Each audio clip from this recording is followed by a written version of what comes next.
Hello boys and girls, Steve Fletcher here and welcome to the Everything Guide to Learning Guitar.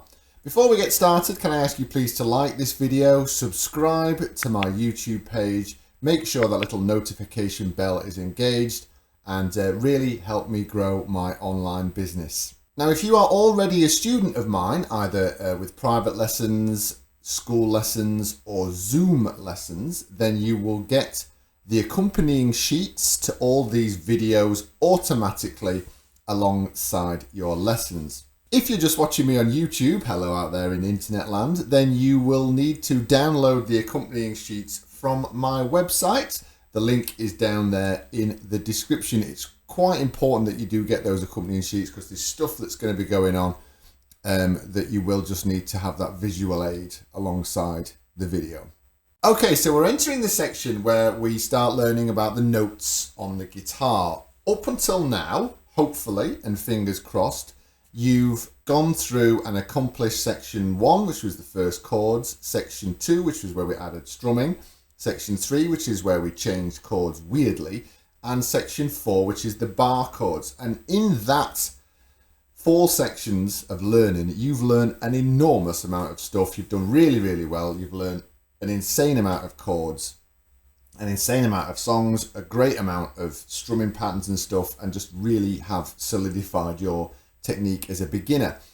What we're going to be doing now is not really following section 1, 2, 3, 4 path.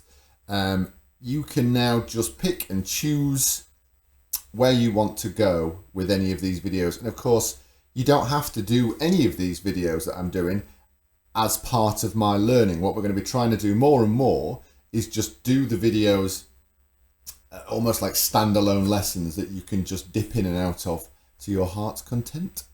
So what we're going to do today is cover several videos in this playlist where we uncover a few different techniques to help you learn where all the notes are on the guitar.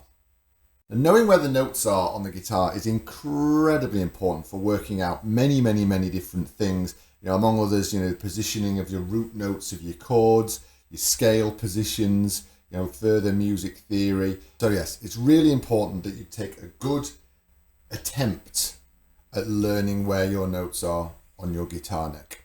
Now, this is normally where a student would say to me, is it really easy to remember how to do it, Steve? I'm not expecting any of this will sink in and be remembered straight away. So please don't feel intimidated by everything that we're going to go through. I freely admit it's quite a daunting thing to just suddenly be given this load of information. You don't have to learn it all off by heart, and it will become easier over time. And what we're going to look at over the next few videos is a few different techniques just to help you take these little steps into learning where the notes are. Now, the first thing I want you to do is try and grab hold of this accompanying sheet. This sheet on my website carries a diagram of the whole guitar neck from the open strings there to the 12th fret there, and shows you where every single note is, what every single note is on your guitar. And that's like, you know, your recap sheets that I've given you for your chords in the past. It's just a really handy reference, especially when it's not sunk in yet, for where all this information is. Now, I'm just going to very quickly whiz through it all. And again, you're going to sort of listen to me talk and be like, whoa, what on earth are you talking about? And I'm not expecting you to remember it all. But the first thing just to think about is just knowing what the notes are. Now, the notes of the musical notes follow the first 7 notes of the alphabet. So you've got A, B, C, D, E, F, and G. Those are your natural notes. Now, it would be lovely if that was it, but it's not, because what we then have is what we call accidentals. Now, those natural notes would be the white keys on your piano. The accidentals are the black keys, and they are your sharps and your flat notes. And that's where they get a little bit confusing, because the sharps and the flat notes actually each have 2 names. They are either a something flat or a something sharp, the same note. And there is more reason for that, which we'll get into when we do a bit more music theory. You don't really need to know why that is just yet, but I'm sort of sending out the promise that we will get to that eventually. So here are the notes in order.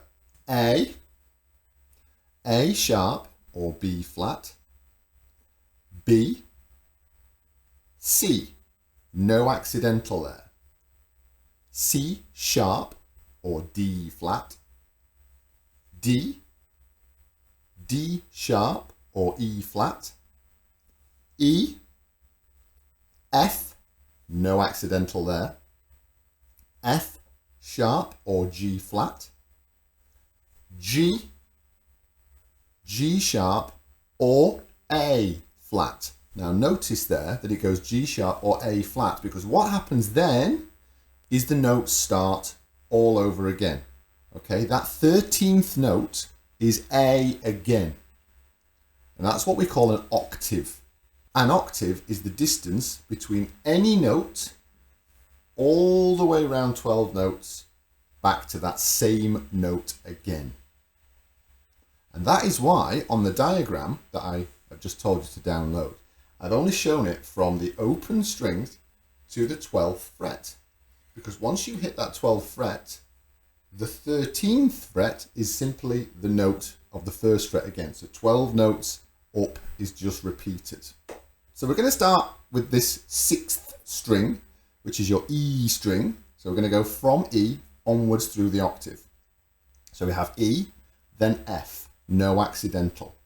F sharp or G flat, G, G sharp or A flat, A sharp or B flat, B, C, no accidental, C sharp or D flat, D, D sharp or E flat, and the 12th fret is E again.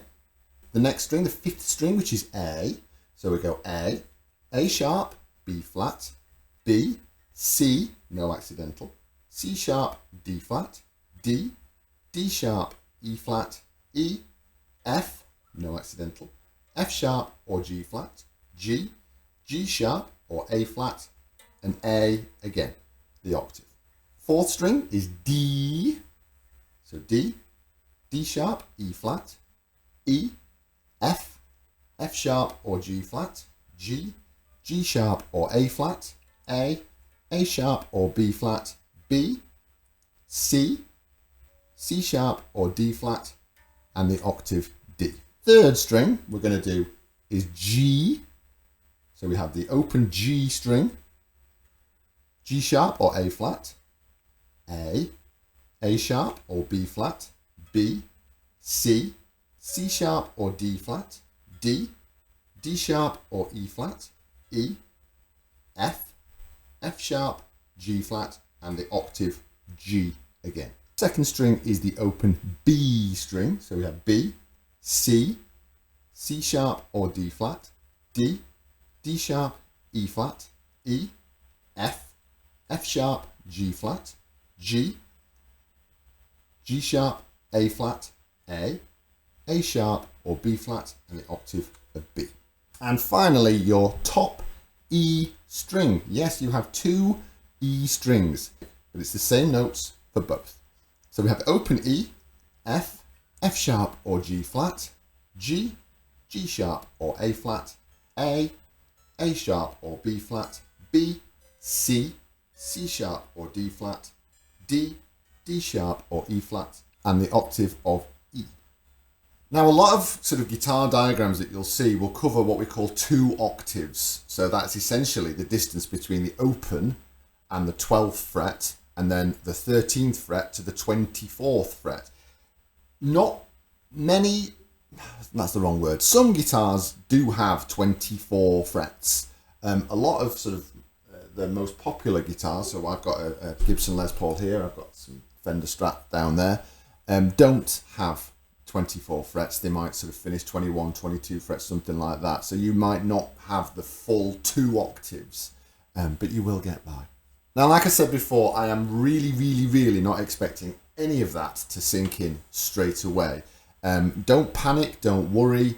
It's something that we're going to do more and more of, and over the next few videos on this playlist, we're going to go through a few little techniques just to help you remember which is which, where each note is and stuff. Just first for this video is I've got a little game just to start you off really with your first little how to start remembering things. So there's no way that you'll learn like where every note is all at once. Maybe just start trying to focus on trying to find where all of one note is on the guitar. And just trying to remember that as a little sort of starting off point, just as a starting off point. There is one of each note, not including your 12th fret, but there is one of each note between the open string and the 11th fret. I find an interesting little thing to do is just play a little game of trying to find each note, each same note on each string. Just helps a little bit. So maybe you might want to start with E and say, right, well there's E there, and E there, and E there, and there, and there, and there. Now obviously I know where they all are, so that took me just a few seconds. It might take you a few minutes to sit there and go, okay, E's there, and then it's But the more you do little things like that, the better you will get at them. And it's little techniques like that that will just help you remember in the long run. Okay, so thanks for watching, and join me over on the next video where we're going to continue this idea of where all the notes are on the guitar.